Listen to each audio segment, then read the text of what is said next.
I'm gonna do a bike check. I just got my new Eastern Growler just like an hour ago, and it's pretty sick. We got stock everything, Eastern Growler, so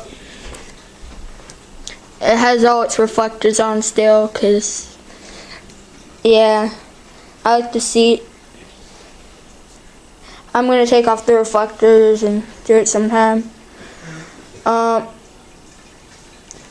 Yeah, and take off the pegs. I never get to grind or anything. Fully sealed. I'm gonna get a new stem. It's nitrous, so I hate nitrous. So I'm gonna get a new stem. I got my sky highs too, so I don't know if I'm gonna put those on. But I'm getting white cranks because they screwed up the cranks, so they're gonna give me some free white cranks. I'm gonna put it on there, but I'm gonna have to trade those cranks in. But you know, white cranks, brand new. So I just got it. Nothing's worn in. So yeah, white stem. Black grips. I might put on my white sky highs. I don't know. I think it'll kind of be weird. But yep, Eastern Growler.